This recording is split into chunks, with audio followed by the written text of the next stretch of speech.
Oi, eu sou o Felipe, calma, você não tá no canal errado, eu só passei aqui rapidinho pra avisar que agora você pode fazer parte do clube de membros do canal aqui embaixo. Lá você vai ter acesso antecipado a todos os contos de terror que saírem aqui, além de conteúdo inédito, ou seja, sai um vídeo aqui, um vídeo pros membros, um vídeo aqui, um vídeo pros membros e assim sucessivamente. E também, claro, acesso aos vídeos clássicos que eu tive que tirar do ar lá do outro canal, Jogo da Esquerda e Direita, Tommy Taff, enfim, são mais de 100 horas de conteúdo que eu tô reeditando e corrigindo algumas coisas pra trazer pra cá melhorzinho, porque o YouTube ainda pega no pé, né? Quem já faz parte do Apoia-se continua a mesma coisa lá, tá? Eu só tô trazendo pra cá esses conteúdos pela praticidade. Clicou, já tem acesso a tudo, não precisa ficar esperando por mim. Muito mais fácil. Então considere vir pra cá pro Seja Membro também. Agora sim, vamos pro vídeo. Acordo. Eu salvei a vida da minha irmã quando éramos adolescentes. Ela tinha 16 anos e estava grávida quando aquele dia fatídico chegou. Nossos pais estavam fora no fim de semana e quando fui ver como ela estava, depois de uma partida de videogame, eu a encontrei inconsciente no chão, em uma poça de sangue. Tomei a decisão de recorrer a forças sobrenaturais em vez de ligar para a emergência quando percebi que ela não tinha pulso. Não havia nada que um médico não iniciado pudesse ter feito para ajudar nesse momento. Os rituais de ressurreição são incrivelmente difíceis de dominar, com apenas alguns sucessos documentados ao longo da história humana. Então, decidi convocar uma antiga divindade para ajudar. A entidade etérea colocou sua mão pálida sobre Sarah e me disse que ela havia morrido de hemorragia após o descolamento da placenta e que ela havia me chamado desesperadamente enquanto eu não conseguia ouvir por causa dos meus fones de ouvido. A culpa que senti era como nenhuma outra e implorei a figura mística que a trouxe de volta, custe o que custar. Concordamos que Sarah e seu bebê voltariam se eu prometesse dar-lhe 20 almas inocentes antes de completar 35 anos. Eu aceitei. Ela me avisou que, se eu falhasse, minha irmã e sua filha cairiam mortos à meia-noite do meu aniversário de 35 anos. A divindade, então, desapareceu. E em questão de segundos, vi o rosto de Sarah recuperar a cor. Senti seu pulso voltar e o sangue no chão. E o sangue no chão evaporou. Poucos minutos depois, eu a ajudei a se levantar e contei que ela havia desmaiado. Eu não queria traumatizá-la ou arriscar que alguém descobrisse as coisas terríveis que eu havia concordado em fazer. A minha sobrinha nasceu saudável 2 semanas depois da aprovação e prometi levar meu segredo para o túmulo. Já se passaram 8 anos e agora estou com 20 e poucos anos e prestes a iniciar minha residência. Ninguém jamais saberá o que realmente me levou a me tornar pediatra e trabalhar em uma UTI neonatal. Essa é a única opção que tenho para colocar as mãos em 20 almas inocentes sem correr o risco de perder a minha vida também.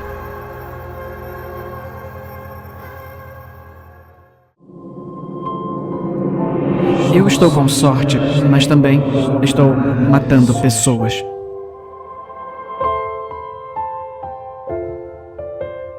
Quando eu nasci, a minha mãe morreu na mesa de parto. Eu nasci dentro de uma água escarlate. Papai me chamou de presságio. Eu tinha 12 anos e estava cavando no parquinho e lá estava ela, apenas deitada no terreno da escola, como se tivesse caído do céu. Uma primeira edição do Charizard. Virei a carta várias vezes na mão para ter certeza, mas estava claro como o dia. A carta estava em perfeitas condições. Atrás de mim, porém, um grito repentino e estridente me fez ficar de pé. Zoe estava praticando uma coreografia de torcida com outras 3 garotas. Algo viscoso subiu pela minha garganta quando vi a garota deitada no chão. A cabeça inclinada em um ângulo assustador, os olhos ainda bem abertos.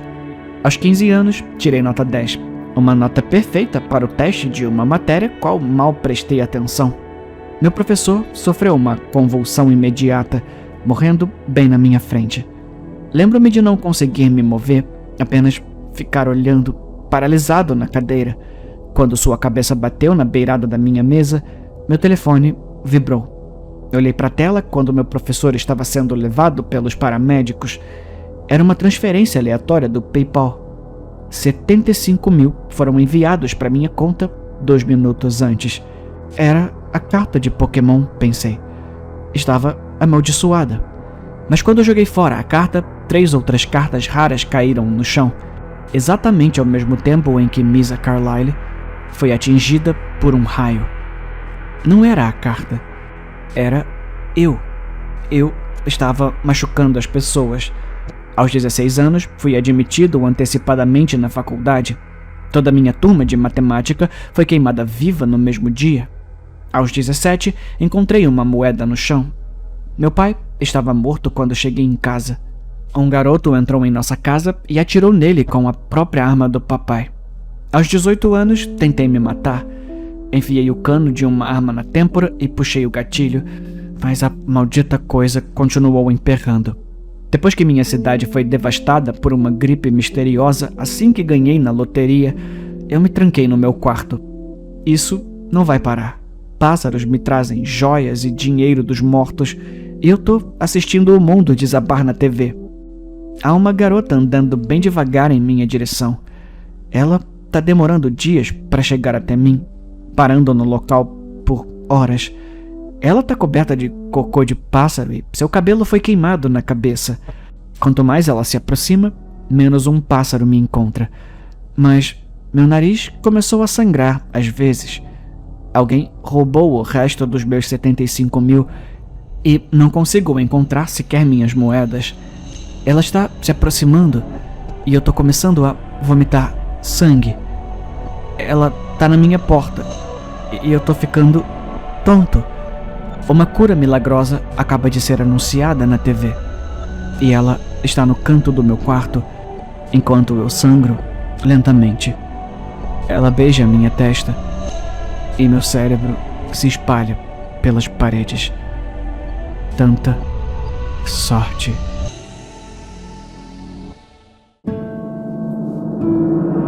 Uma doença está fazendo as pessoas se matarem. Eu acho que eu sou o próximo. Começou num sábado. Mamãe, papai, minha irmã Jamie e eu estávamos voltando para casa quando um alerta soou no rádio. Dizia que uma doença estranha estava se espalhando e que todos deveriam ficar em quarentena em suas casas. Mamãe e papai perceberam que era mais propaganda do governo e ignoraram. Mas naquela noite, as coisas começaram a acontecer. A vovó desapareceu e, quando a localizamos, ela gritou e correu, insistindo que o seu filho tinha morrido num acidente de carro quando era criança. Achamos que a senilidade estava se instalando, mas quando chegamos em casa, nosso vizinho correu pedindo ajuda enquanto sua esposa o perseguia com um rifle, gritando que não o conhecia e que ele precisava dar o fora da casa dela. Eles estavam casados há 17 anos. A essa altura, até mamãe e papai ficaram assustados. Então, entramos e trancamos a porta. Vimos pela janela as pessoas enlouquecendo, atacando umas às outras com bastões e facas. Quando uma bala atingiu nossa janela, descemos correndo e nos trancamos no porão. Sentamos-nos ali, ouvindo as notícias. Aparentemente, essa doença não estava apenas fazendo as pessoas esquecerem, estava lhes proporcionando memórias inteiramente novas. Alguns até afirmavam que o mundo estava errado. Ficamos sentados, ouvindo e conversando até adormecermos. Eu acordei com o som de vozes estranhas. Droga, alguém deve ter invadido durante a noite. Eu lentamente abri meus olhos, sem me mover para não me denunciar. Havia 2 deles. Eles alternavam entre conversar baixinho entre si e olhar para mim. Eu queria que eles simplesmente pegassem o que queriam e fossem embora, mas quando eles começaram a se aproximar de mim, eu sabia que não teria tanta sorte. Meus pais me ensinaram defesa pessoal quando criança e a primeira regra era sempre ser o agressor. Então eu ataquei. Fui primeiro até o homem, chutando-o entre as pernas e, quando ele tombou, eu dei um soco na garganta. Então agarrei o braço estendido da mulher e a virei. Ela caiu de costas, com força. Eles estavam caídos, mas ainda em movimento. Eu não podia correr o risco de eles virem atrás de mim mais tarde. Olhando em volta, vi uma espátula de jardim numa prateleira. Eu peguei e esfaqueei o intruso no estômago. Então, fiz o mesmo com a mulher. Limpei o sangue das minhas mãos na camisa do homem. Eu estava segura por enquanto, mas não poderia ficar aqui. Enquanto reuni o que pude e comecei a subir as escadas, não pude deixar de pensar na última coisa que a mulher disse. Cássia. Como ela sabe meu nome? Ninguém me conhecia ali. Eu estava sozinha desde que meus pais morreram, quando eu tinha 9 anos. Ao ouvir um barulho, eu olhei para trás. Uma garota estranha estava parada sobre os corpos e me olhava, horrorizada. Eu peguei a espátula.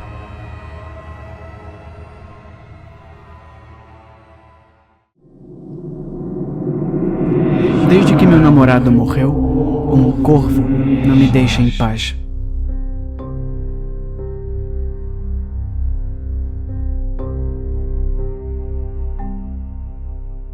Havia exatamente 6 corvos no funeral de Jude. Sure! Eu gritei, agitando as flores que foram colocadas em minhas mãos. Os pássaros não se moviam, pousados num galho de árvore. Eu não tinha energia para gritar com eles e não iria arruinar a memória de Jude. Sempre odiei corvos. Eu não os queria perto do funeral do meu namorado. Jude desapareceu há 6 meses, junto com seus amigos. Era um acampamento e eu deveria ter ido também. Seu corpo nunca foi encontrado, mas seu carro foi. A polícia identificou certos fluidos corporais que só podiam ser sangue e o meu namorado foi declarado morto. Quando eu estava de joelhos, engasgada com a despedida, um corvo pulou do galho e caiu na grama. Ele inclinou a cabecinha, olhos escuros e redondos pousando em mim. Eu não pude evitar. Ficando de pé, corri para o pássaro, agitando os braços. Peguei uma pedra. Antes que eu pudesse jogá-la, porém, meu pai passou os braços em volta de mim. O pássaro estúpido ficou imóvel, me assistindo. Eu estreitei meus olhos. Vai embora! No caminho de volta da escola, pude sentir pelo canto do olho uma sombra voando atrás de mim, pulando de árvore em árvore. Mina! A voz me assustou. Me virando, senti meus joelhos dobrarem. Era a voz de Jude. Sua voz estava com perfeita clareza. Mina! Dessa vez, veio de cima. Quando inclinei a cabeça para trás, lá estava ele, olhando para mim com olhos redondos, o pequeno corvo que não me deixava em paz. Algo quente se expandiu em meu peito quando falou novamente, dessa vez mais suave, como se estivesse me tranquilizando. Mina. Quando o pássaro ficou de pé, caí de joelhos, com lágrimas escorrendo pelo meu rosto. O corvo inclinou a cabeça, o bico se contorcendo. Me ajuda, ele sussurrou. A voz do meu namorado se transformou em um lamento. Mina, me ajuda, tá tão escuro. Ele falou novamente, mas dessa vez suas palavras foram repetidas, como pegadas na areia. E a maré estava subindo. Quando o pássaro voou, comecei a correr, tropeçando em mim mesma. O corvo me levou de volta para casa, passando pela janela da cozinha e pousando bem na frente da porta do meu porão. Abri e o pássaro desceu a cada grau. Paredes brancas como de uma clínica me cumprimentaram. Papai é veterinário. O porão está cheio de gaiolas de animais e mesas de observação. Eram 6 no total. O pássaro pulou na frente de uma mesa de tamanho humano, coberta por um pano. Restos humanos. O sangue se acumulava na lateral, penas pretas cobrindo o chão. O corvo pulou os restos humanos. Sua cabecinha se contorceu em minha direção. Outro corvo avançou, dessa vez deixando cair algo do bico. Chaves do carro, eu pensei. As chaves do carro de Jude, que nunca foram encontradas, junto com seu corpo. Por favor. A voz do meu namorado era um grasnado suave. O pássaro cutucou os restos. Me ajuda.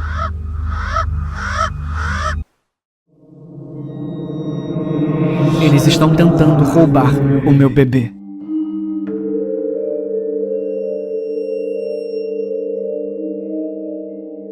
Quando finalmente levamos nosso bebê do hospital para casa, acho que nunca estive mais feliz. A nossa filha era tão preciosa, ela era adorável até quando chorava. Quanto mais eu olhava para ela, mais eu via. Percebi que ela era perfeita demais. De repente fiquei com tanto medo que fiquei com náuseas. Você sabe quantas crianças são sequestradas nesse país? Eu sabia que nossa filha seria um alvo. Eu não deixaria isso acontecer. Comecei a ficar no quarto principal com o meu bebê. Eu não sairia. Fiz meu marido me trazer comida. Obriguei-o a apagar todas as fotos da nossa filha do Facebook. Não queria que nenhum degenerado visse meu precioso anjinho. Esvaziei o pequeno cofre de armas do meu marido. Levaria muito tempo para destrancar o cofre se alguém tentasse arrombar e roubá-la. Eu precisaria de uma pistola pronta. Depois de 2 semanas disso, meu marido começou a fazer perguntas estranhas. A princípio, você não quer visitar meus pais? Eles querem ver a neta. Sem chance, eu disse a ele. Lá fora, seríamos alvos fáceis. Então ele revelou suas verdadeiras intenções. Você tem agido um pouco estranha. Você se sente bem? Talvez você devesse consultar um médico. Você sabia que a maioria dos sequestros é feita por um membro da família? Ele me queria sozinha em um hospital para poder roubar o meu anjo perfeito. Eu tinha que mantê-la segura. Até dele. Eu disse a ele que só precisava de uma boa noite de sono. Ele poderia dormir no sofá essa noite? No quarto, tracei o meu plano. Eu faria as malas e sairia com a minha filha quando ele fosse trabalhar pela manhã. Mas ele estava atrás de mim. Eu planejei ficar acordada a noite toda, mas e se eu cochilar? Ele poderia entrar furtivamente e roubá-la. Eu dei a minha preciosa uma boa dose de Benadryl infantil. Eu precisaria que ela dormisse tranquilamente. Então, a escondi onde ele nunca encontraria. Chegou 1 da manhã, depois 5, e lembro-me do sol nascendo. Então eu dormi. Acordei assustada com os gritos do meu marido. Ele estava curvado sobre nossa filha. Ela estava pálida e azul. Ele estava pressionando o peito dela. Eu peguei a pistola e apontei para ele. O que você fez com ela? O que ele falava não fazia sentido. Por que você trancou ela no cofre?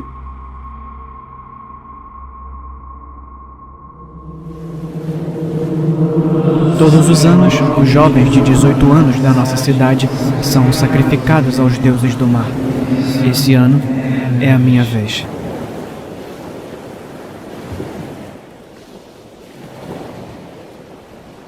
Mamãe disse que ser escolhido pelos deuses do mar seria como um frio na barriga. Meu namorado foi escolhido no ano passado. Kayan começou a engasgar com água manchada de sangue no meio da aula. Dentro de 1 hora, os anciãos da cidade o arrastaram para as águas rasas da praia. Eu não vi o seu sacrifício, mas ouvi o seu grito assustado.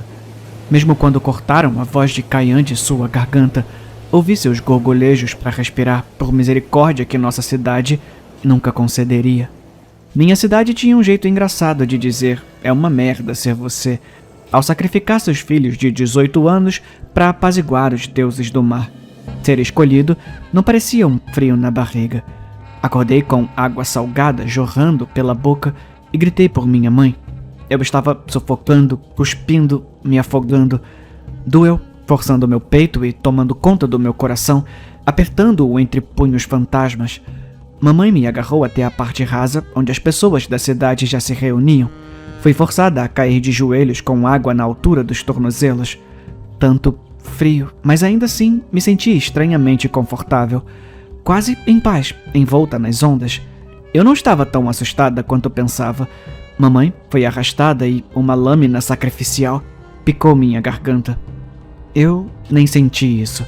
Num segundo, eu estava viva e respirando, o sol quente em meu rosto, o vento frio soprando em meus cabelos.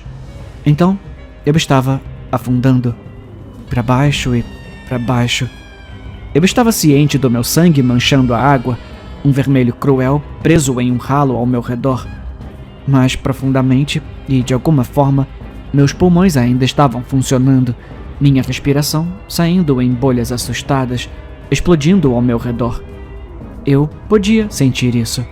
Uma presença me puxando para baixo. Estava quente e aconchegante e, de alguma forma, eu estava viva. Eu poderia me mover, catapultando meu corpo ainda mais para baixo. Foi só quando comecei a ver imponentes paisagens subaquáticas, uma cidade inteira repleta de peixes, que bolhas excitadas saíram da minha boca. Cardumes de peixes passaram voando por mim, sereias carregando pequenos bebês com suas caudas esvoaçantes. Eu reconheci Maya e Olivia, que foram sacrificadas 2 anos antes. Elas passaram por mim, nadando com caudas novas, crescendo em seus torsos, me cegando completamente. Eu as segui, ciente de que minhas pernas humanas estavam um pouco mais lentas. Parei, porém, quando o vislumbrei. Kayan. Ele estava lindo, ostentando uma longa cauda prateada. Seus cachos escuros eram adornados com algas marinhas, como um príncipe. Kayan. Eu não tinha voz. Em vez disso, bolhas vermelhas explodiram da minha boca. Fui em direção a ele, mas seus olhos estavam estranhamente vazios, ocos. Olhando mais de perto, percebi algas marinhas enroladas em sua garganta, marcas esculpidas em seus braços e rosto. Kayan nadou passando por mim, seguido por uma coisa protuberante, parecida com um peixe que lembrava uma garota. Em seus braços, um bebezinho com olhos esbugalhados e cabeça deformada, com os mesmos traços de Kayan. Finalmente, a voz da minha cabeça era um estrondo desumano. Acima de mim, a escuridão de uma boca, roendo. E daquela boca saíram milhares de peixes mutantes, parecidos com homens. Outra fêmea.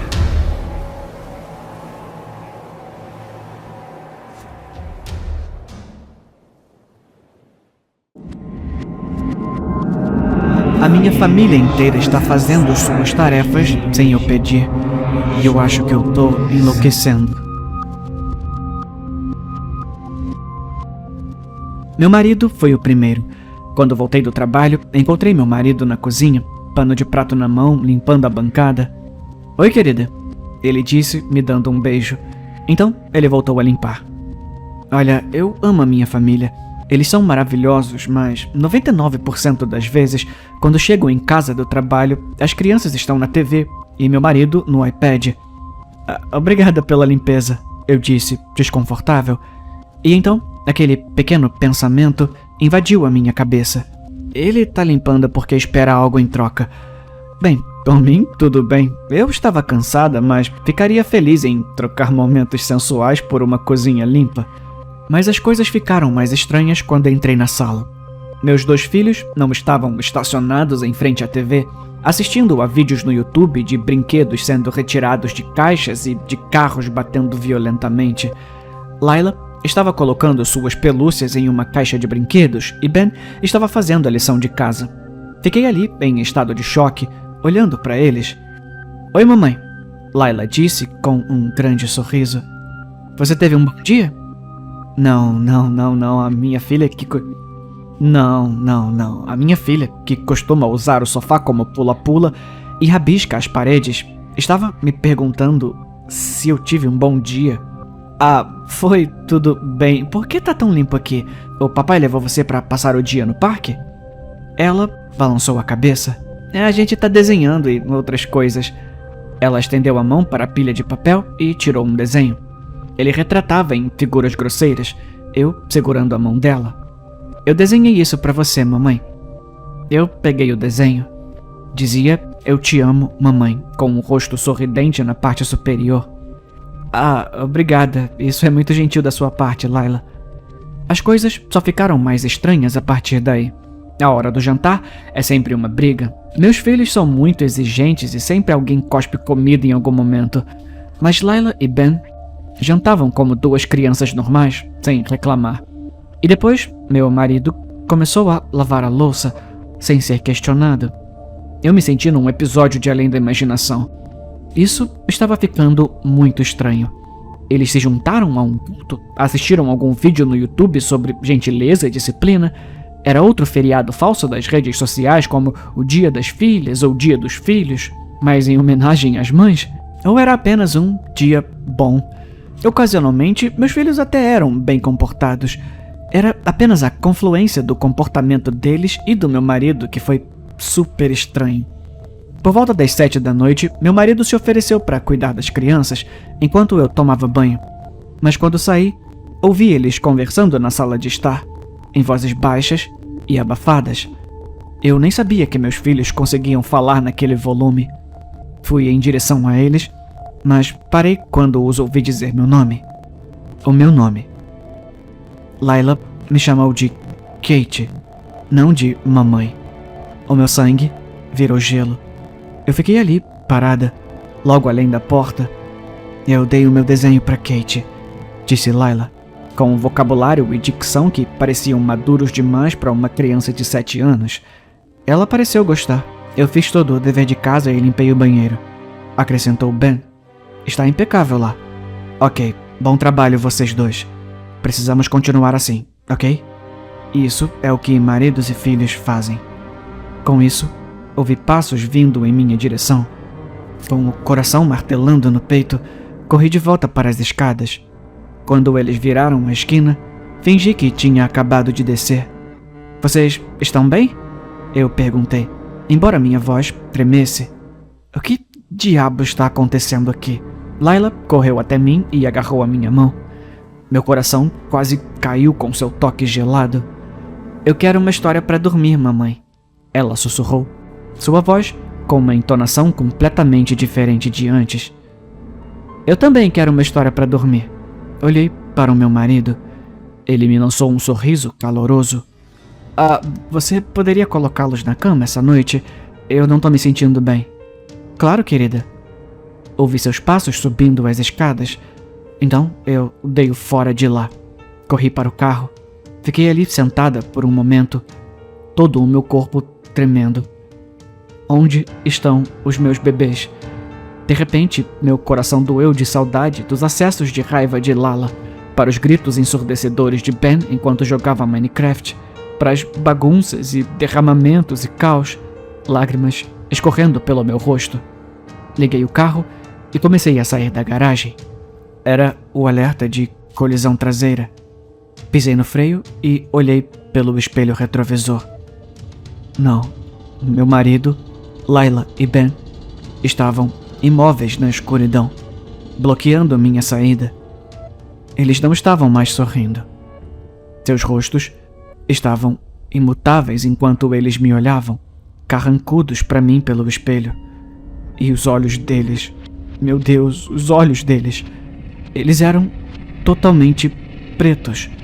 O instinto bateu. Liguei o carro e parei na grama. Então eu saí correndo. Já faz 1 hora. Liguei para a polícia, mas eles não acreditam em mim. Eu não sei o que fazer agora. A minha família não está agindo como a minha família. Eu estou aterrorizada e, mais do que tudo, eu sinto falta dos meus filhos e do meu marido, das partes boas e das partes ruins.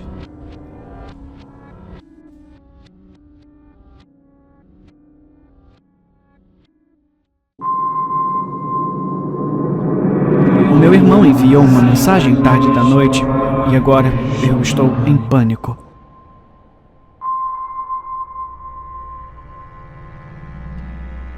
A mensagem do meu irmão dizia: "Vem aqui agora, eu estraguei tudo." Eram 10h30 da noite e eu queria ignorá-la, mas a vida de Caio piorou quando ele entrou em liberdade condicional. Ele mencionou querer tirar a própria vida mais de uma vez e fiquei preocupado que ele finalmente tivesse se precipitado. Entrei na minha caminhonete e acelerei, passando mais sinais vermelhos do que gostaria de admitir. Quando apareci no apartamento do meu irmão, ele abriu a porta, coberto de sangue. "Meu Deus!" eu disse, agarrando seus braços para tentar encontrar as feridas. "Não é meu", Caio disse, apontando para Jenny, do outro lado da sala. Jenny foi a última namorada de Caio. Caio tinha muitas namoradas, mas elas nunca duravam muito. Jenny durou o suficiente para ver a sequência de maldade do Caio. Ele a mandou para o pronto-socorro uma noite e ela, bêbada, registrou um boletim de ocorrência à polícia. "O que aconteceu? O que aconteceu?" Eu tentei desesperadamente não gritar. "Leva ela para a fazenda de porcos do velho Grady." Os porcos vão comê-la e não vão deixar nada. Por favor. Todos em nossa pequena cidade conheciam os rumores sobre a fazenda Grady, mas a maioria de nós pensava que era uma lenda urbana. Leva você! Eu gritei. Caio não respondeu. Ele apenas apontou para os pés. A tornozeleira eletrônica. Ele não poderia sair de seu apartamento sem que a polícia soubesse. Droga. Fez Caio prometer mudar de vida. Chega de mulheres, chega de bebida. Ele prometeu e ajudou a enrolar Jenny em um tapete. Eu não gostava dele, mas ele ainda era meu irmão. A fazenda do velho Grady ficava a 15 minutos de carro pela interestadual. Cheguei lá sem problemas, mas enquanto arrastava Jenny para o chiqueiro, senti um aperto no pescoço. Estendi a mão e puxei um dardo. Merda. Eu balbuciei quando tudo ficou preto. Acordei com um balde de água fria espirrando em mim. Eu estava acorrentado a um trator velho. Um homem idoso estava parado na minha frente, vestindo apenas um macacão. Sua papada era caída e redonda devido aos anos de mastigação. Mais pessoas tentaram despejar corpos aqui do que posso contar. Grady cuspiu uma enorme quantidade de saliva marrom e nojenta. Você tem assistido muitos filmes. Você parece pensar que um porco pode comer um cadáver inteiro e não deixar nada para trás. Eu sinto muito, eu disse. Eu tava só... Os porcos não conseguem digerir o cabelo. Os porcos não conseguem digerir os dentes. O que você ia fazer sobre isso? Eu não sei. Eu vou te mostrar a maneira correta de se livrar de um cadáver. O velho Grady foi até um armário de ferramentas e voltou com uma lâmina de barbear e um alicate. Agora, você quer perder os dentes ou o couro cabeludo primeiro? Meu Deus! Eu gritei e comecei a me debater contra as minhas correntes. Sabe, se você tivesse me ligado e pago meus honorários, eu poderia ter esquecido tudo isso. O Caio sempre paga a taxa. Eu acho que você é o irmão idiota então, né?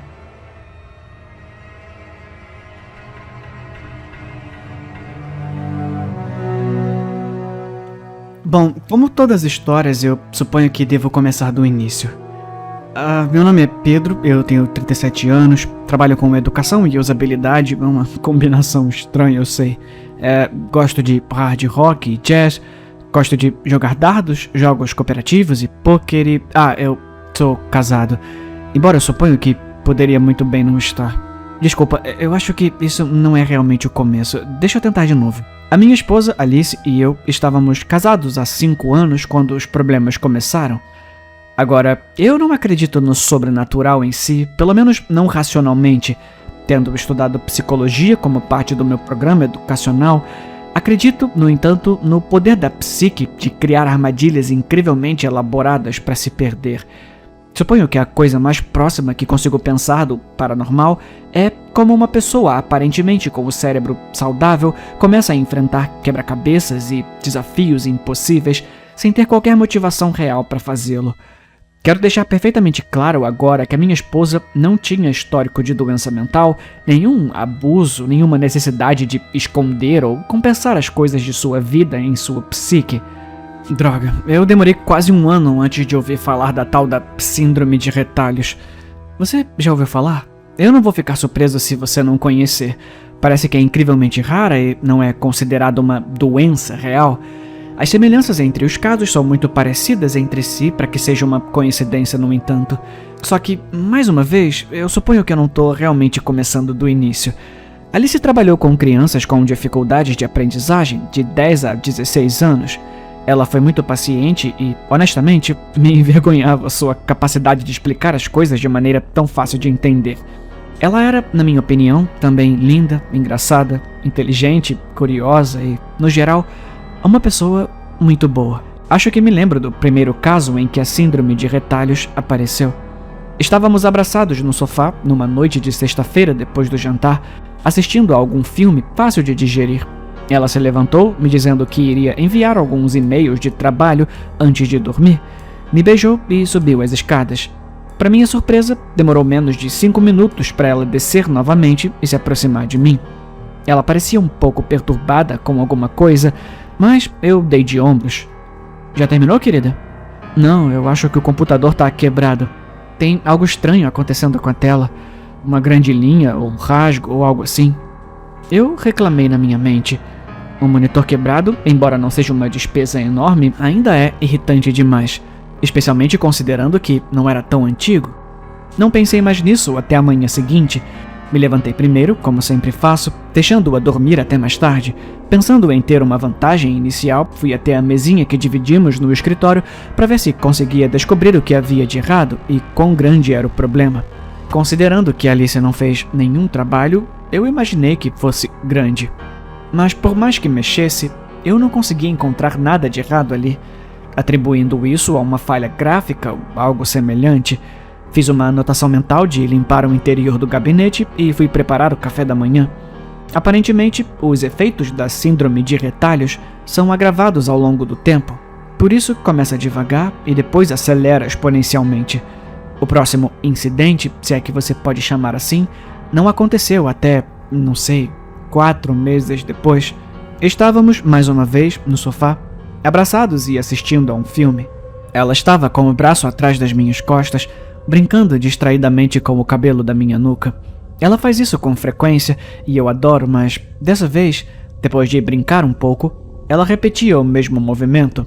Um toque para baixo com os dedos, depois um deslize da direita para a esquerda e depois da esquerda para a direita, como se estivesse encobrindo o toque para baixo. Terminava e repetia, terminava e repetia. No começo eu não reagi, mas depois de ela ter feito isso por uns bons 10 ou 15 minutos, eu fiquei curioso.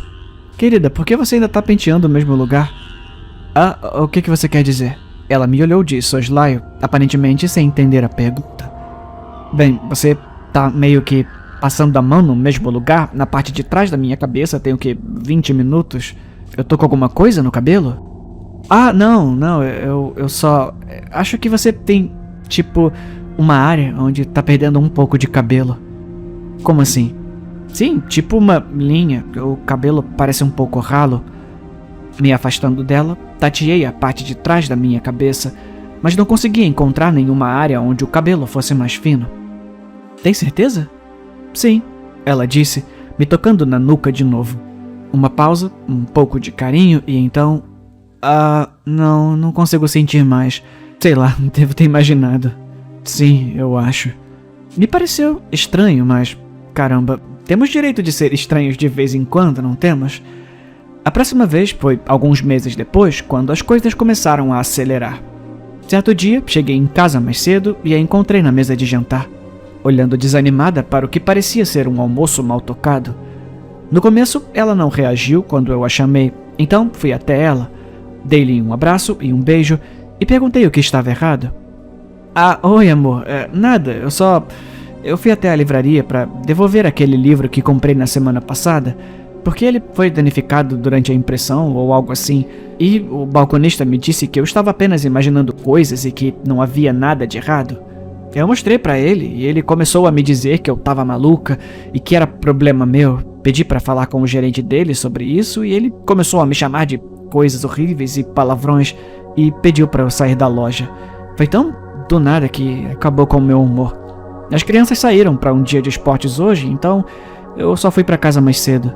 Falei gentilmente com ela enquanto a abraçava novamente, acariciando seu maravilhoso cabelo castanho cacheado. Tá tudo bem, querida. Tenta não deixar isso afetar você. Pessoas assim são horríveis e estão apenas tentando arrastar você para baixo com elas. Eu vou te dizer uma coisa. Por que não vamos ao cinema essa noite, tá? A gente come fora e se diverte um pouco, que tal? E aí você esquece isso e eu vou até lá para resolver. Ela sorriu então, aquele sorriso adorável e caloroso, e me beijou. Acho que foi a última vez que vi aquele sorriso como deveria ser.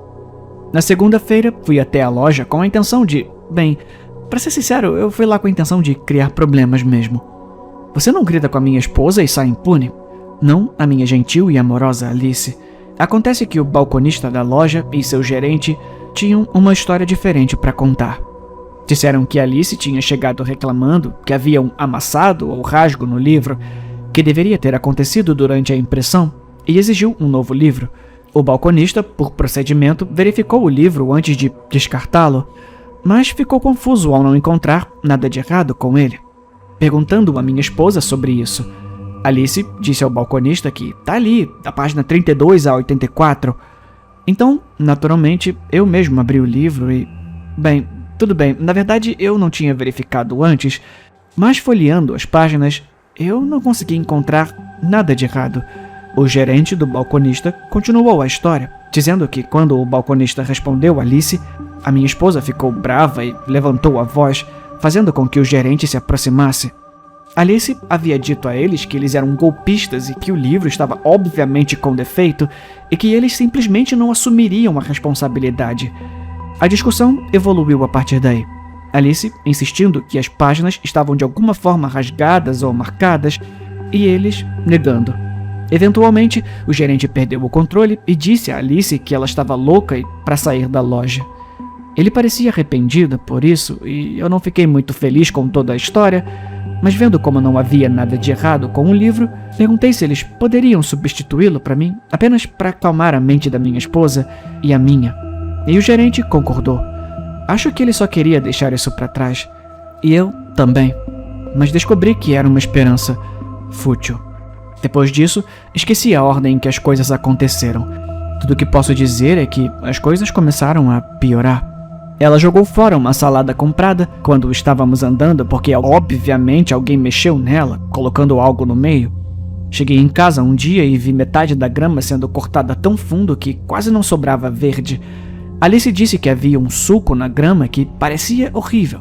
Então ela cortou até que a grama tivesse o mesmo comprimento, para não parecer estranho. Depois disso, tive uma sensação sinistra, agravada por vários outros eventos pequenos, mas significativos, sempre com os rasgos, sulcos, linhas, retalhos. Cerca de 2 anos após o primeiro evento, as coisas começaram a ficar muito ruins.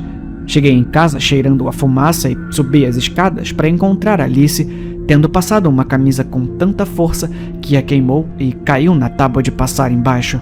Ela não parecia perceber o dano que estava causando e insistiu que estava apenas tentando resolver um problema. Mais tarde, naquela mesma semana, a polícia a trouxe para casa. A história que me contaram foi que ela estava jogando livros no gerente da livraria, alegando que estavam todos defeituosos e rasgados. O gerente, reconhecendo minha esposa, disse à polícia que eles não prestariam queixa se eu concordasse em conseguir ajuda para ela. E o que mais eu poderia fazer?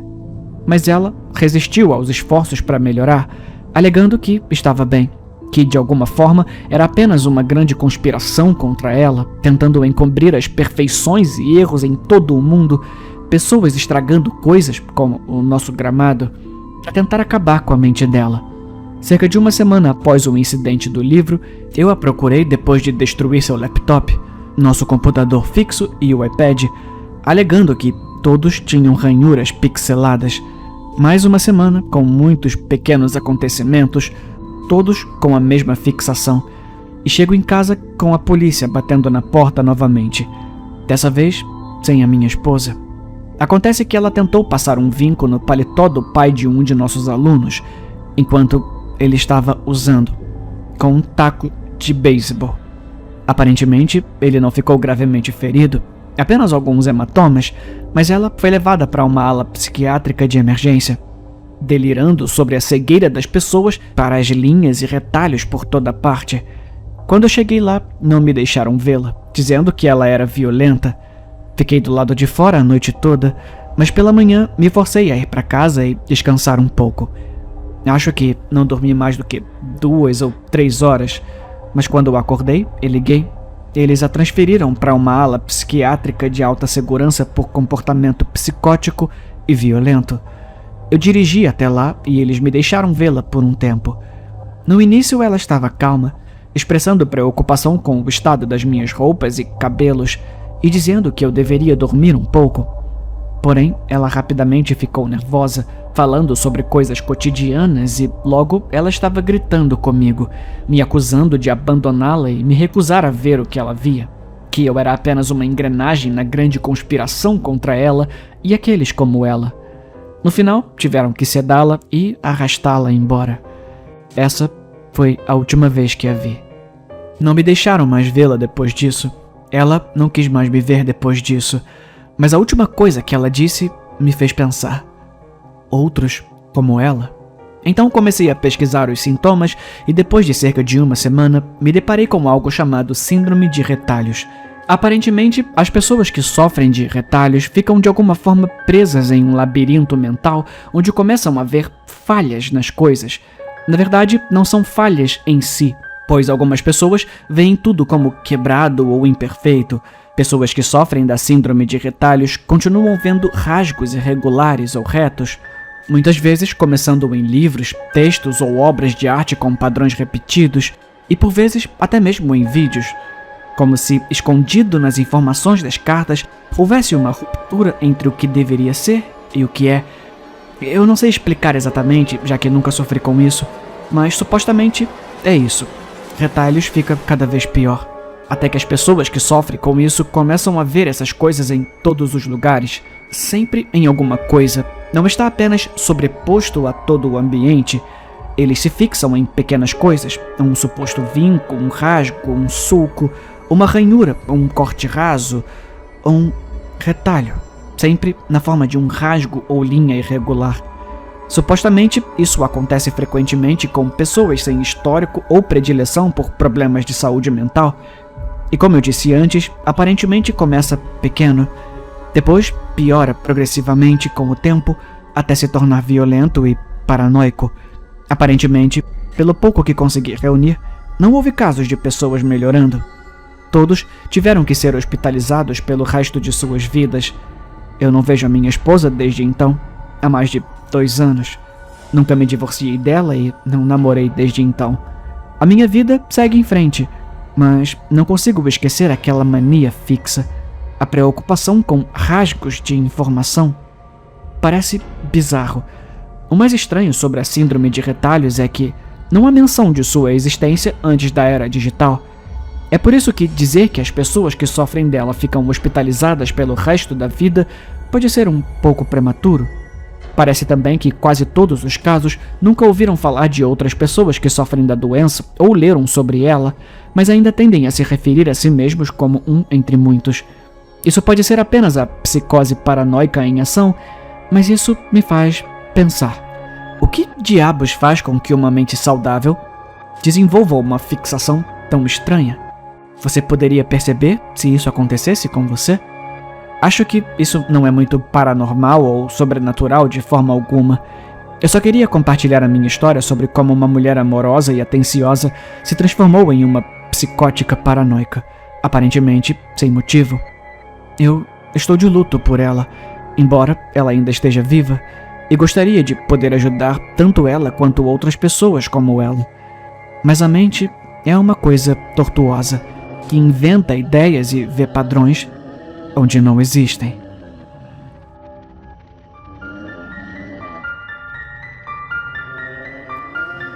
Tudo começou há cerca de 1 mês.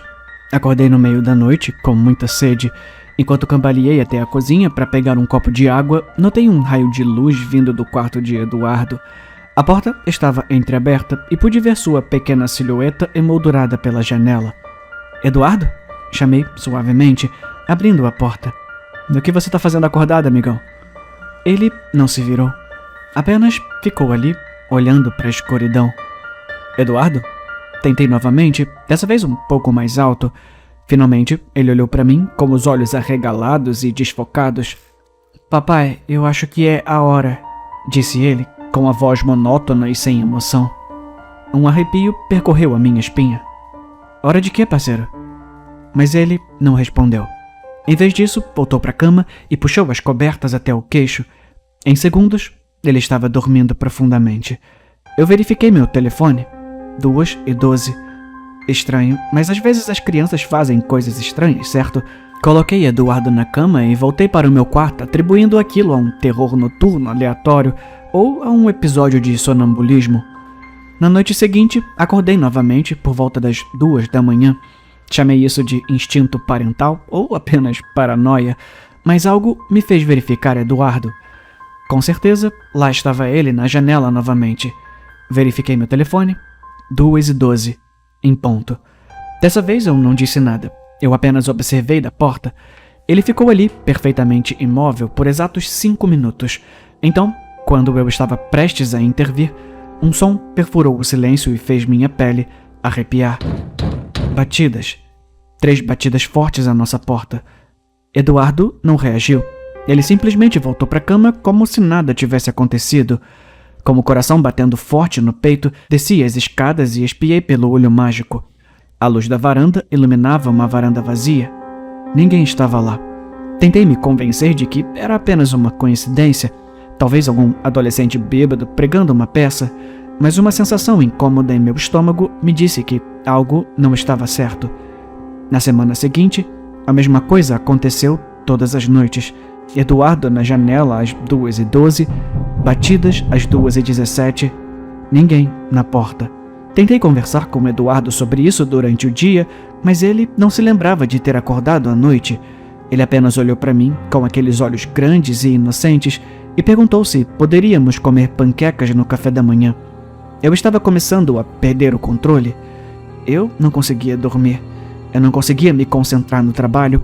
Todas as noites eu sentava na escada, observando a porta de Eduardo, esperando pelas 2h12 da manhã com uma mistura de pavor e curiosidade mórbida. Uma noite, cerca de 10 dias depois, decidi fazer algo diferente. Às 2h10, entrei silenciosamente no quarto de Eduardo e fiquei ao lado de sua cama. Quando o relógio marcou 2h12, seus olhos se abriram. Ele se sentou, mas quando me viu, congelou. "Papai", ele sussurrou, "você não deveria estar aqui." "Por que não, amigão?" Eu perguntei, tentando manter a minha voz calma. "Porque", ele disse, olhando para a janela, "ela tá esperando." A minha boca ficou seca. "Quem tá esperando, Eduardo?" Mas antes que ele pudesse responder, as batidas começaram. Só que dessa vez, não vinha da porta da frente. Vinha do outro lado da janela do quarto de Eduardo. Batidas. As batidas pararam tão repentinamente quanto começaram. No silêncio misterioso que se seguiu, podia ouvir minha própria respiração irregular e as batidas frenéticas do meu coração. "Eduardo", eu sussurrei, minha voz trêmula. "Se afasta da janela, agora." Mas meu filho não se mexeu. Seus olhos estavam fixos em algo lá fora. Algo que eu não conseguia ver. Lenta e deliberadamente, ele ergueu a pequena mão e pressionou-a contra o vidro. Foi quando eu vi. Uma mão, do outro lado da janela, espelhando a de Eduardo.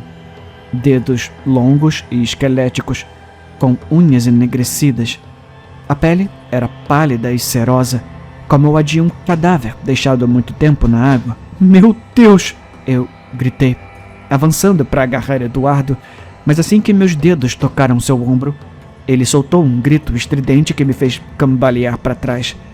A mão do lado de fora da janela desapareceu e Eduardo caiu no chão, seu corpo convulsionando violentamente. Eu o peguei, minha mente girando em pânico quando me virei para tirá-lo da sala. Meus olhos capturaram algo que me fez congelar. Ali, escritas no vidro da janela, estavam 3 palavras: "Vim buscar Jonathan." Uma onda de pavor tomou conta de mim. Como diabos essa coisa sabia o meu nome? Corri escada abaixo com Eduardo nos braços, procurando meu telefone para ligar para a polícia. Mas assim que cheguei ao último degrau, todas as luzes da casa piscaram e apagaram. Na escuridão total, houve algo que me causou arrepios na espinha. Algo raspando. O som de pregos arrastando pela madeira, vindo de todas as direções ao mesmo tempo. "Papai!" Eduardo choramingou, seu pequeno corpo tremendo contra o meu. "Ela tá do lado de dentro agora." Corri para a porta da frente. Eu corri para a porta da frente, a minha mão livre estendida na escuridão, mas quando eu agarrei a maçaneta, ela estava gelada e escorregadia com algo molhado. Puxei minha mão de volta, sentindo um líquido quente escorrendo pelo meu pulso. Como cobre, o cheiro de sangue encheu minhas narinas. "Você não pode ir embora, Jonathan."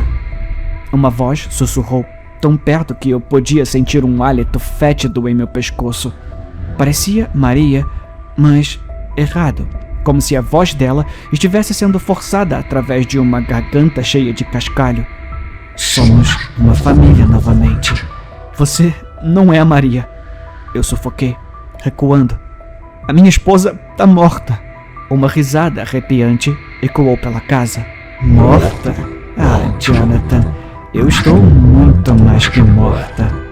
De repente, as luzes acenderam novamente. Pisquei, momentaneamente cego. Quando minha visão clareou, eu a vi. Maria estava ao pé da escada, mas não era a Maria de quem me lembrava. Sua pele estava acinzentada e inchada, seus olhos fundos e cheios de uma luz amarela doentia. Seu outrora lindo cabelo estava pendurado em tufos molhados e apodrecidos ao redor do seu rosto. Ela usava o mesmo vestido com que a enterramos, agora manchado de sujeira e Deus sabe o que mais. Maria, eu respirei, incapaz de acreditar no que estava vendo. Sua boca se esticou em um sorriso impossivelmente largo, revelando fileiras de dentes afiados como agulhas. Eu vim levar o nosso filho para casa, Jonathan. É hora de Eduardo se juntar a mim.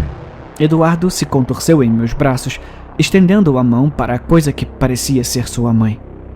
Mamãe, ele chamou, sua voz uma mistura de medo e saudade. Os olhos da criatura se fixaram em Eduardo e ela deu um passo à frente. As tábuas do piso rangiam e chapinhavam sob seus pés descalços e cobertos de lama. Não! Eu gritei, apertando o Eduardo com mais força. Você não vai levá-lo! Eu me virei e corri para a cozinha, a minha mente disparada. Sal, eu precisava de sal. Era isso. Isso não deveria funcionar contra espíritos ou algo assim. Eu não sabia como lidar. Enquanto eu vasculhava os armários, pude ouvir os passos molhados de Maria se aproximando. O ar ficou frio e o fedor pútrido de decomposição encheu a sala. Ah, Jonathan. Sua voz cantava do lado de fora da cozinha. Você não pode protegê-lo para sempre. Eduardo pertence a mim agora. Finalmente encontrei o sal e me virei pronto para jogá-lo, mas o que vi fez o recipiente escorregar dos meus dedos dormentes. Maria estava na porta, mas seu corpo estava errado. Seus membros eram alongados, as articulações dobradas em ângulos impossíveis. Sua cabeça pendia para o lado, o pescoço esticado e distorcido, e atrás dela, se contorcendo nas sombras, havia dezenas de braços, estendendo-se e a agarrando. Eduardo gritou.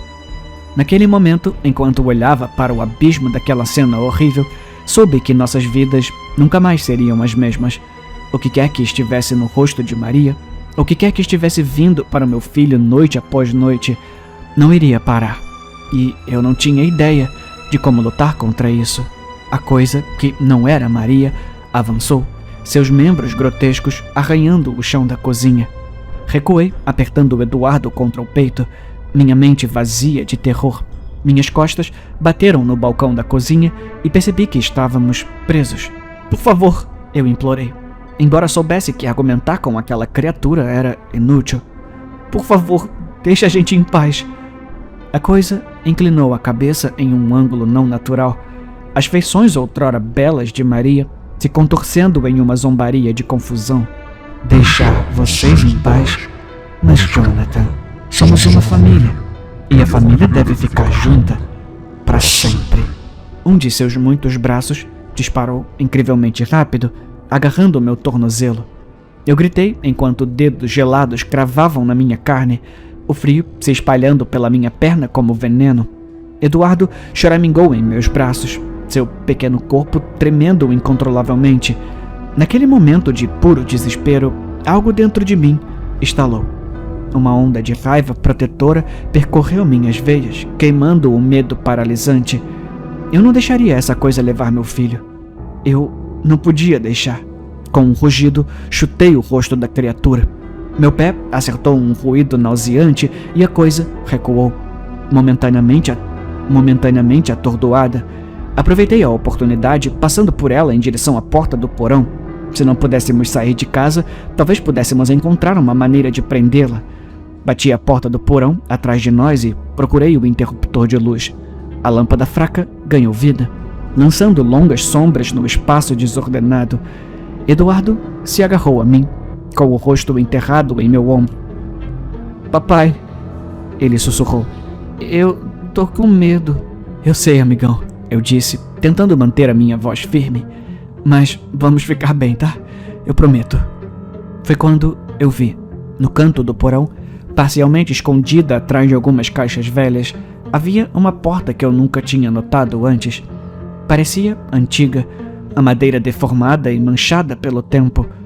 Do andar de cima vinham sons de madeira estilhaçada e vidro quebrando. A criatura estava destruindo a casa, procurando por nós. Sem outra escolha, me aproximei da porta misteriosa. Quando estendi a mão para a maçaneta, Eduardo falou de repente. "É daí que a mamãe vem." Ele disse com naturalidade. Eu congelei. "O que você quer dizer?" Ele apontou para a porta. "Todas as noites, às 2h12, aquela porta se abre. A mamãe sai e vai até a minha janela. Ela diz que sente nossa falta e quer que a gente vá com ela, mas eu tava com medo, então não abri a janela." A minha mente vacilou. Há quanto tempo isso estava acontecendo? E por que 2h12? Então me dei conta. 2h12. 12 de fevereiro. O dia em que Maria morreu. Antes que eu pudesse processar essa revelação, a porta do porão explodiu para dentro. A criatura que tinha o rosto de Maria desceu as escadas deslizando, seu corpo se contorcendo de uma forma que desafiava a física. "Eu encontrei vocês", sibilou. Sua voz era um coro de sussurros. Agarrei a maçaneta da porta misteriosa e abri. Além dela, não estava a fundação da nossa casa, mas um vórtice rodopiante de sombras e névoa. O ar que saiu era gelado e cheirava a carne podre. A criatura soltou um grito desumano. "Não, você não pode me mandar de volta. Eu não vou sozinha." Ela se lançou sobre nós, com seus numerosos braços estendidos. Naquela fração de segundo, tomei uma decisão que me assombraria para sempre. Coloquei Eduardo no chão e beijei a sua testa. "Eu te amo, amigão. Lembre-se sempre disso." Então, usando toda a minha força, empurrei a criatura em direção à porta aberta. Mas quando ela oscilou na soleira, um de seus braços envolveu minha cintura. Olhei para Eduardo e vi o terror e a confusão em seus olhos. "Corre, Eduardo! Sobe as escadas e não olha para trás!" A última coisa que vi foi o rosto coberto de lágrimas do meu filho quando a criatura e eu caímos pela porta no abismo além. Não sei quanto tempo caí. O tempo parecia não ter sentido naquele lugar de sombras e sussurros, mas eventualmente caí no que parecia ser um terreno sólido. Abri os olhos e me encontrei de volta ao meu próprio porão. A velha porta havia desaparecido, deixando apenas uma parede vazia. A luz do sol entrava pelas pequenas janelas. A manhã havia chegado. Dolorosamente, subi as escadas, chamando por Eduardo. Eu o encontrei enrolado no sofá da sala, dormindo pacificamente. Quando acordei, ele não se lembrava dos acontecimentos da noite passada. Já se passou uma semana desde aquela noite terrível. Os arranhões na janela de Eduardo desapareceram, como se nunca tivessem existido. Ele não se levanta mais às 2h12, ao que tudo indica, nossas vidas voltaram ao normal. Mas eu sei o que aconteceu. Às vezes, tarde da noite, ouço sussurros vindos do porão, e nos meus sonhos vejo Maria, a verdadeira Maria, estendendo a mão para mim através de uma porta que nunca poderei abrir. Não sei se a criatura encontrará outro caminho de volta, não sei se realmente desapareceu ou se está apenas ganhando tempo. Tudo o que sei é que, todas as noites, eu verifico o Eduardo às 2h12 e, todas as noites, rezo para que as batidas não recomecem.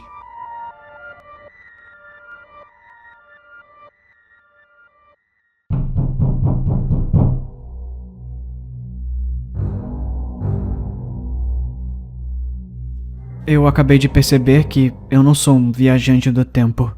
Eu cometi muitos erros, não sabia o que estava fazendo, eu juro. Eu ainda estou tentando compreender a magnitude do dano que eu causei, a quantidade de vidas que eu destruí. Para qualquer um afetado por um cara baixo e desleixado chamado Alex, eu sinto muito. Eu só espero que escrever tudo isso possa me absolver. Mesmo que seja só um pouco. Eu daria qualquer coisa por algum perdão. Mas acho que não mereço. Não depois do que eu fiz. Eu vou começar do começo. Eu percebi, ou melhor, pensei que era um viajante do tempo quando tinha uns 11 anos.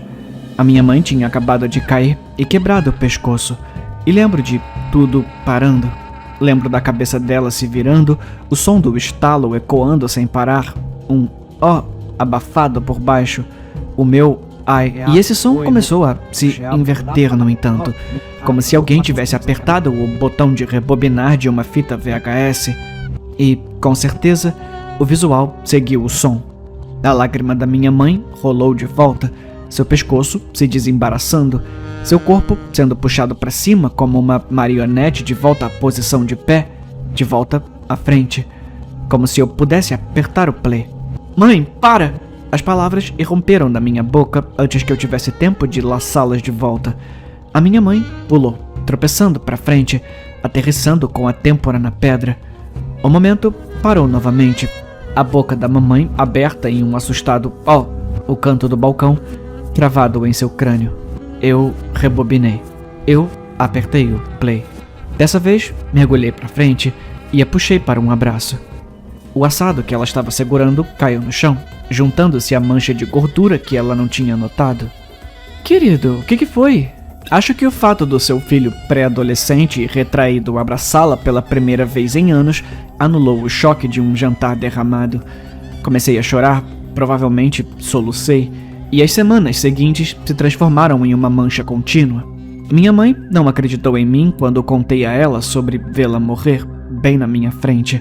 Ela me levou primeiro ao pediatra, que então nos encaminhou a um psicólogo, que nos indicou um psiquiatra.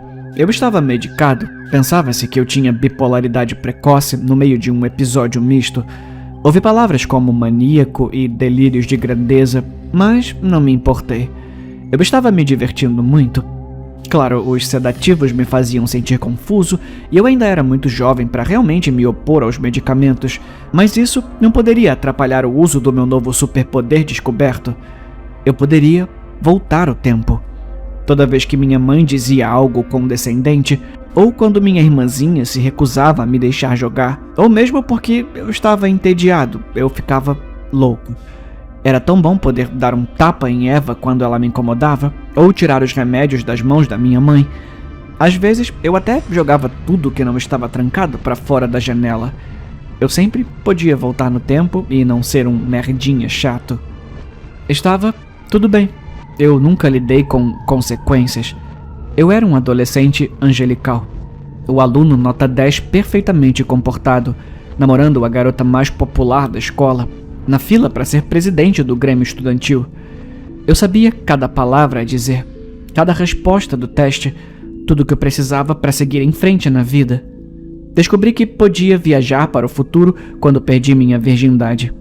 Eu não vou entediá-lo com as muitas tentativas frustradas que fiz em uma primeira vez desajeitada, mas digamos que, na quarta vez, eu estava eufórico.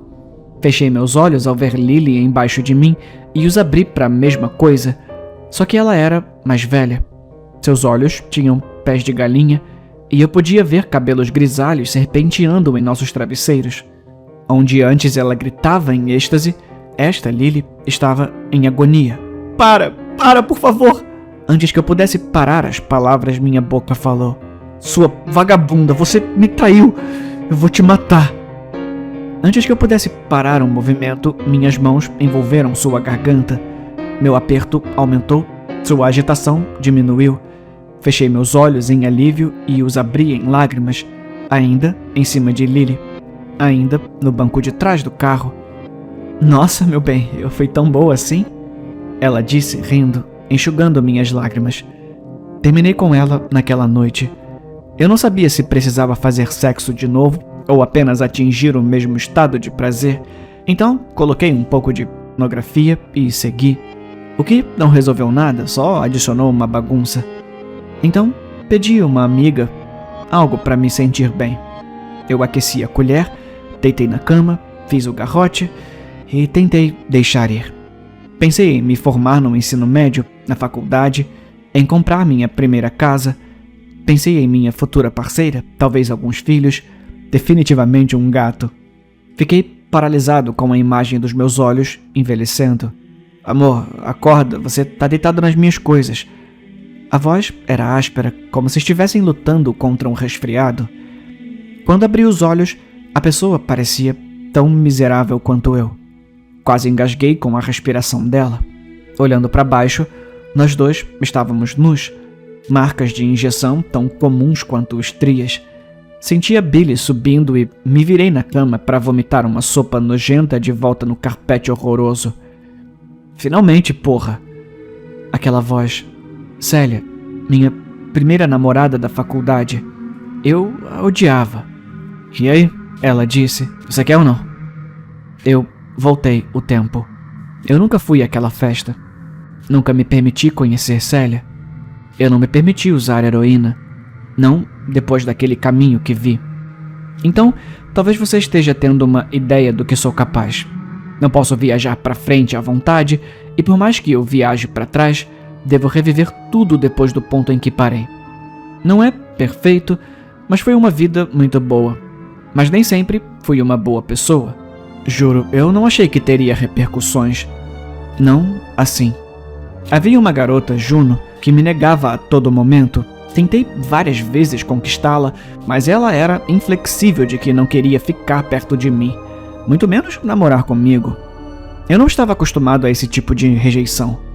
Estava acostumado a conseguir o que queria, depois de algumas tentativas. Então, quando ela não me deu o que eu queria, eu aceitei.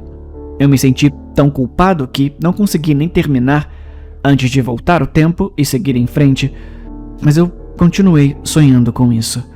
Não pude deixar de pensar que poderia ter qualquer coisa, qualquer pessoa que eu quisesse. Então, eu voltei de novo. E, sim, eu era um viajante do tempo e um estuprador. Mas, piora. Havia um garoto na minha sala, Paulo, que me irritava pra caramba. Algo nunca parecia certo com ele, e ele conseguia fazer o meu cabelo ficar em pé só de olhar pra mim. Eu comecei a odiar aquele esquisitão ao longo dos anos. Esse era meu estado de espírito quando ouvi que ele estava de olho na minha irmã, Eva. E não apenas os olhos, mas mais do que isso. Ele, aparentemente, encontrou uma árvore do lado de fora da nossa casa onde a sua bunda ossuda podia sentar confortavelmente enquanto ele se masturbava com minha irmã pré-adolescente se trocando. Ele vendeu as imagens online. Eu posso ser um estuprador, mas pelo menos eu posso desfazer as minhas ações. Pelo menos não sou um pedófilo de merda. Eu o espanquei até virar polpa de sangue. Eu o joguei pela janela. Eu o matei e a sua família inteira. Eu estava furioso e nenhuma quantidade de assassinato me satisfazia. Eventualmente, eu decidi jogá-lo no oceano, ainda se contorcendo sob os blocos de cimento. Eu cobri meus rastros, mas não foi o suficiente. Suponha que o mundo inteiro congelasse, exceto você. Cada pessoa, cada pássaro, cada árvore, completamente parado, ainda vivo. O que você faria? E não me venha com nenhuma besteira tipo, eu comeria todo o sorvete do mundo, ou puxa, eu roubaria muito dinheiro. Vamos ser sinceros, você transaria com todo mundo que você sempre quis transar. Você mataria qualquer um que te irritasse. Você causaria estragos. Você jogaria qualquer moral no lixo, porque você seria absoluta e completamente livre para fazer o que quisesse. E foi o que eu fiz. A minha vida adulta inteira foi cheia de assassinatos em massa, destruição, extrair arte da agonia. Eu adorava ficar tempo suficiente para deixar os jornais inventarem um apelido para o meu alter ego e então voltava para mudar os meus métodos. Eu gostava particularmente de O Açougueiro Maligno, mas Assassino do Zodíaco também soa bem. Mas eu acho que tô divagando. Veja bem, eu juro que pensei que não estava fazendo mal algum. Essas pessoas, essa linha do tempo, tudo seria apagado. Eles nunca saberiam a dor que eu causei, as mortes que minhas mãos causaram. Eles só veriam Alex, apenas um humilde mecânico, cuidando de sua mãe doente. Eu pensava que, toda vez que eu voltava, o tempo voltava também. Mas eu tô mais velho agora. cansado demais para voltar à minha juventude e tentar de novo. Eu tô muito cansado. E depois do meu último ataque cardíaco, eu vi algo que nunca poderei esquecer. Eu vi tudo, cada fio, cada linha, cada caminho revelador que eu pensava ter sido demolido era firme, real, devastadoramente real. O resultado das minhas ações era tangível, e toda vez que eu voltava, as cenas continuavam. Eu parecia confuso, como se soubesse que deveria estar em outro lugar. Eu entendi. Toda vez que eu revertia minhas ações, eu fazia uma duplicata. Minha consciência era copiada, transferida, nem mesmo ciente de que eu era um clone, carregando o poder com ela. Então, eu vi cada um de mim sendo arrastado pela polícia, torturado pelas mãos de pais que perderam tudo, consumido pelos incêndios que eu comecei. Eu vi os funerais dos moradores das casas que eu queimei, ignorante de quem estava lá dentro. Eu me vi o pai de inúmeras crianças, com inúmeras esposas espancadas, com inúmeras surras. Eu me vi coberto com o sangue da minha irmãzinha, suas entranhas rasgadas, quando eu tentei brincar de zumbi uma vez. Eu nunca vou esquecer o olhar no rosto da minha mãe quando ela entrou na sala para me ver, confusa, o fígado de Eva ainda na minha boca, ou a sensação dela batendo no meu rosto com suas próprias mãos. Então, eu tô sentado aqui agora, velho o suficiente para perceber que, mesmo a menor mudança, pode causar danos que nem eu posso prever. Eu parei de voltar, sabe? Eu parei de tentar evitar desastres. Eu tô apenas tentando espiar, tentando compensar os erros que cometi. Talvez, de alguma forma, por algum grande acaso do destino, algumas linhas do tempo possam convergir e as pessoas que machuquei possam ler isso. Então, para você, se você já foi machucado por um cara baixinho e desleixado chamado Alex Ponderosa, eu sinto muito. Eu sinto muito mesmo. Eu não sou um viajante do tempo. Eu sou um pedaço de merda multidimensional. E eu estou me certificando de nunca mais machucar ninguém. Talvez a bala não seja rápida o suficiente antes do tempo voltar, mas talvez seja. Acho que precisamos tentar para descobrir. Então, eu aperto o play.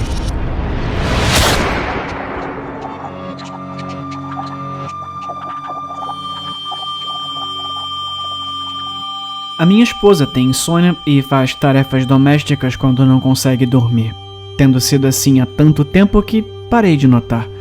Geralmente eu nem acordo, mas por algumas noites seguidas ela começou a mexer muito no triturador de lixo, intermitentemente durante a noite, às vezes por 1 ou 2 minutos.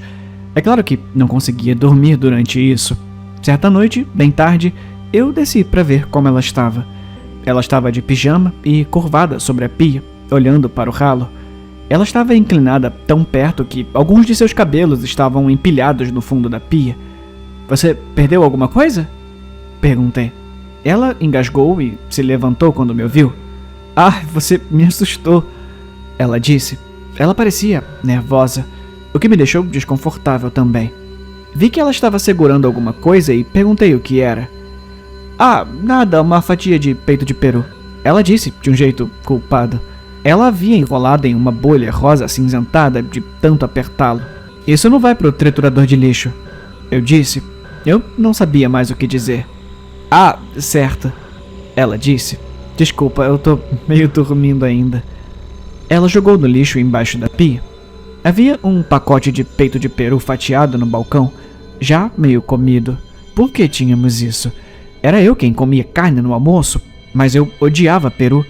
Não me lembro de ter dito pra ela comprar isso. "Ah, com fome?" ela perguntou. Ela tinha visto pra onde eu tava olhando. "Ah, não", eu disse. Meu corpo ficou frio. Algo parecia seriamente errado aqui. Ela se virou indiferentemente e colocou a carne do almoço de volta na geladeira. Então, ainda de costas pra mim, ela disse: "Ah, na verdade eu perdi alguma coisa na pia. Uma pedrinha do meu anel, eu acho." Ela se virou e encolheu os ombros. Ai, eu sou uma idiota, desculpa. Não, o que você perdeu? Eu perguntei, tentando parecer legal. Eu nunca tinha falado com ela enquanto ela estava com uma de suas crises de insônia. Era mais como se ela tivesse sonâmbula, ou como se eu estivesse conversando com uma estranha, uma mulher que só se parecia com a minha esposa e entrou em minha casa. Ah, uma pequenininha aqui, disse ela, apontando para o seu anel. Não dá nem para notar, é muito pequena. Mal dá para ver onde fica. Eu duvidei que não tivesse notado, eu havia comprado o anel para ela, mas a cozinha estava escura demais para que eu pudesse ver claramente. Você quer que eu tente pescar para você? Eu disse. Ela sorriu. Claro, eu disse, indo até a pia. Senti uma súbita sensação de pânico, com vontade de voltar correndo escada acima, mas eu reprimi esse sentimento. Eu amava minha esposa, eu confiava nela, mesmo quando ela estava meio mentindo. Coloquei minha mão dentro do ralo. Estava úmido e mais quente lá dentro do que eu esperava. A ponta irregular da lâmina estava quase quente. O metal deve ter esquentado por causa do triturador de lixo funcionando por tanto tempo. É bem pequena, ela disse. Ela veio assistir e se encostou na parede. O interruptor do triturador de lixo estava próximo ao seu ombro. Quase disse a ela para ter cuidado, mas não o fiz. Eu não queria parecer controlador. Ela sorriu novamente para mim. Remexi nas laterais do recipiente de lixo. Tudo o que toquei estava encharcado e macio. Restos de comida velha. O recipiente parecia feito de borracha. Achei que seria de metal ou plástico rígido, mas as laterais cederam um pouco quando empurrei. E estava estranhamente quente. A minha esposa estava me observando intensamente, com o ombro agora na beirada do painel do interruptor de luz. Meu dedo roçou em algo duro e ela moveu o braço. O braço que estava no interruptor. E eu arranquei a minha mão do ralo. O que foi? Ela perguntou. Você se cortou? Não, eu tô bem. Eu consegui dizer. A minha voz estava tremendo. Ela realmente iria apertar o botão? Tudo bem mesmo? Ela perguntou. Sim, eu tô bem. Eu não consegui encontrar nada, desculpa. Ah, tudo bem, ela disse bocejando. Ela voltou para a cama e se moveu lentamente, alheia ao que estava ao seu redor. Talvez ela estivesse sonâmbula. Eu a segui escada acima e a encontrei já dormindo. Eu não conseguia ir para a cama com ela. Nada disso fazia sentido. Ela comandando o triturador de lixo, o peito de peru, a sua mentira sobre o anel. Então eu voltei para o andar de baixo. A pia parecia a mesma de antes. Algumas gotas de água na borda, uma mancha cerosa de graxa no aço inoxidável.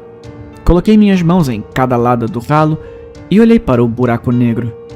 Não havia nada de incomum nisso, exceto a vaga ameaça de algo pontiagudo escondido no escuro. Mas então, ouvi um som baixo e suave no ralo. Me inclinei e abaixei meu ouvido até o ralo para ouvir melhor. Talvez fosse água passando pelos canos, mas isso soou mais orgânico, como o som gorgolejante que um bebê pode fazer. E percebi que minha orelha estava quente.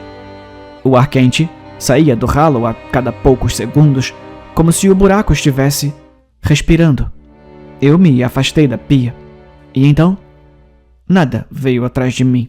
Só para ver o que aconteceria, peguei uma fatia de peito de peru e joguei no ralo com o dedo. Assim que a carne passou pelas abas do ralo, o triturador de lixo ganhou vida. O ruído metálico estridente ecoou pela casa.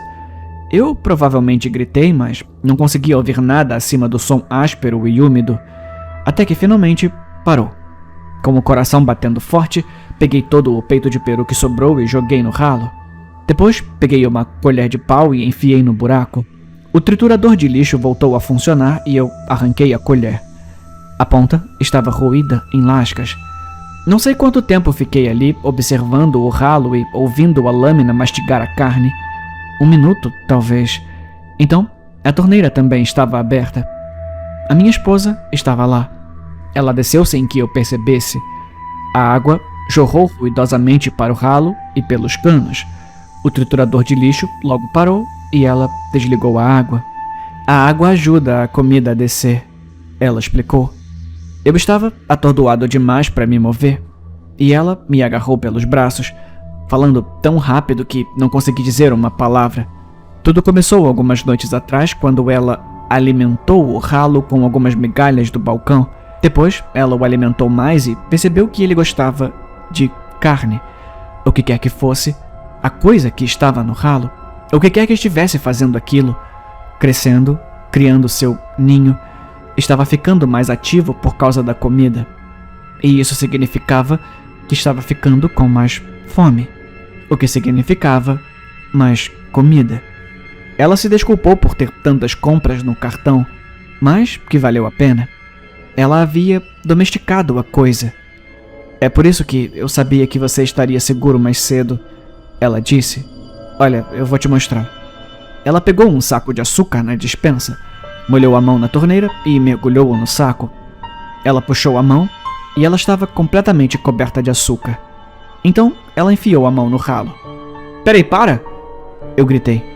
Ela puxou a mão de volta. Estava perfeitamente bem e perfeitamente limpa, sem sobrar uma partícula de açúcar. Viu? Ela disse. Ele não vai morder, e é bom.